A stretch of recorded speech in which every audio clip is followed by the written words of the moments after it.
WWE might be doing something that could absolutely hurt AEW, and we're going to talk about it in this video, plus so much more. Plus, we're giving away this championship at 100K. I know people aren't going to like this, but we're going to have to talk about it, and it's coming up in just a little bit. But there is some good news for AEW. AEW All In 2. Yeah, it's off to a very, very good start. Guys, they're doing the pre-sale tickets next year, All In 2. It's happening on Sunday, August 25th. We talked about it the other day. They're going to be doing a bigger stage for the event, a little bit of a different seating arrangement. But nonetheless, WrestleTix came out. Some very good numbers. 27,349 tickets have been sold, with 13,000 remaining for a setup of 40,000. So AEW currently, as it stands, is not trying to do 86,000 seats. They're only trying to do about 40,000. Obviously, that can change with production and stuff like that. But with the event being so far in advance, I would say this is a incredibly strong number. This is a very good number for AEW. And I'm not shocked, right? AEW All In, Wembley Stadium, it's a big deal. It should be treated as such. I think this is a normal thing, right? Like, this could be a normal thing for AEW moving forward every year.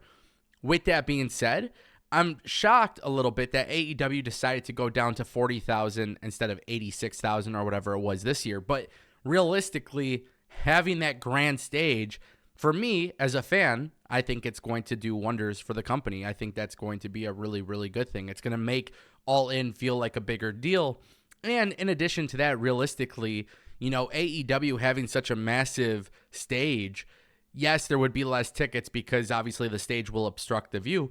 But not only does it look like a bigger deal, but I think it makes it a little bit easier for fans, you know, when they're doing these pre-sales. I think it's easier for them to just get these pre-sale tickets now than having to wait last minute, right? Because of the fact that if all the tickets start going now, right, 27,000 out of 40,000, there's 13,000 tickets left. You know, it buys you a little bit of time to get your tickets. And if you don't get tickets right away because the pre-sale, you know, sells out or whatever, I have a very strong feeling AEW will do what WWE does in the sense of opening up tickets due to production changes. So I feel like the likelihood of getting a ticket to this event should be rather easier, even though it's not necessarily the same seating arrangement as this year, if that makes sense. I'm going to be curious to see how they go about All In. You know, honestly, All In 2 has a lot of potential. They did fantastic numbers this year. Hopefully the event goes well, and hopefully everything for AEW goes well going into the event, because it is a big deal. I know some people don't like when I compare it to WrestleMania, but this is like AEW's WrestleMania in my opinion.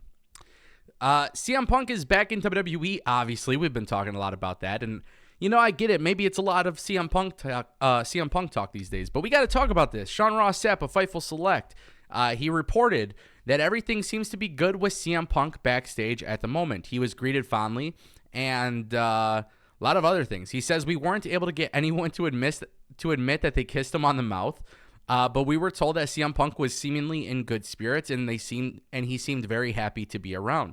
He spent much of the day getting photographed, both officially and even with some of the other talent, and actually took some pictures with a few fans after the show backstage. Those that we heard from said he was on his best behavior as anticipated, and with good reason. Some people in WWE were actually told by higher-ups that there is in fact a behavior clause associated with his contract, which Fightful at this time has yet to confirm. That's crazy, but that's a good thing, right? I think that's a good thing. You got to put it in the contract. You got to be on your best behavior, right? CM Punk, be on your best behavior, and you'll be fine. You'll have a job, and you'll do great things with the company. CM Punk, if you want to fight people like you did in the previous company, yeah, maybe not. So obviously WWE is trying to protect themselves in case anything does go south. Look, I'm happy CM Punk is in good spirits, man. I've seen a lot of great tweets and a lot of great podcasts in recent days just kind of talking about CM Punk. And one of the big things that people have to remember, and I want to say Fuego del Sol actually offered a really good perspective on this recently. You know, he was an AEW talent. So, you know, he kind of talked about CM Punk, like falling out of love with wrestling. AEW comes around and he falls in love with wrestling again. And then obviously everything kind of went south, and then now he's back in WWE. And, obviously for CM Punk, you don't want to have that sour taste, bro. You don't want to have that sour taste. And I think if you're a fan of wrestling and you're a fan of CM Punk, you don't want that sour taste either. Like, this guy, everybody's a fan of him. He got people talking. You want to see great things come from this. You don't want another AEW situation to go down, and you sure as hell don't want another WWE situation going down. It's interesting because I feel like he is such a wild card, and there's a lot of question marks here as to how things will be. But obviously, for the betterment of wrestling and the betterment of AEW, I would have hoped that the Young Bucks and CM Punk had a meeting. I would have loved for them to all sit down and squash the beef. I feel like CM Punk was super important to AEW. I don't think it necessarily helped AEW. I don't know. It's not that I don't think. I know it didn't help AEW when CM Punk was fired. So when CM Punk comes to WWE, we don't want to see another headache. I think fans just want to enjoy CM Punk in wrestling, wherever it may be, and hopefully that's what we get here.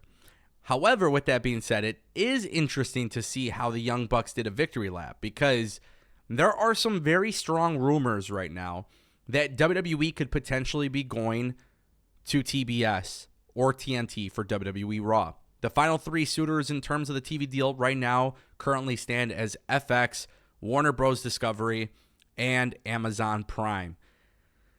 And this is generating a crazy amount of conversation on social media. But if Tony Khan loses the Warner Media deal to WWE, it puts AEW in a very scary position. No, I don't think AEW is going to die. No, I don't think AEW sucks. No, I don't think AEW is going to go down the drain. But what I do think is AEW will get significantly less money from any other TV network. I do believe that. I also have done a very deep dive on my More Ango channel in regards to this topic. So please make sure you guys check it out. But long story short, if WWE moves into Warner Bros. Discovery territory, whether it's TNT, TBS, or whatever it may be, CM Punk getting fired from AEW will go down as the biggest mistake in professional wrestling history. Because Tony Khan, while he does have a ton of money, and while he is doing some fantastic things right now in AEW, the numbers don't necessarily support it. Warner Bros. Discovery wanted CM Punk that bad where they gave AEW a TV show specifically for CM Punk. This is not an opinion. This is a known fact. So the Young Bucks doing the victory lap, that moment in time, if AEW loses that TV deal, it is very, very significant. Now, keep in mind, for months and months and months, we have talked about TV deal stuff, actually really for years on this channel. But last month, we talked about AEW potentially losing the TV deal, and I got a lot of heat for saying that it's a possibility. And now, as we're getting closer, Triple H and Nick Khan were negotiating TV deals this past Monday. So ultimately, at the end of the day, if WWE announces Warner Bros. Discovery in the coming days, it is not going to be good for AEW. It is not going to be good for AEW. I talk more about this in depth on More Ango. If you guys are interested into those long form content, go ahead and check it out. Don't forget, I'm giving away this championship belt once I hit 100,000 subscribers, guys. So make sure you check it out today.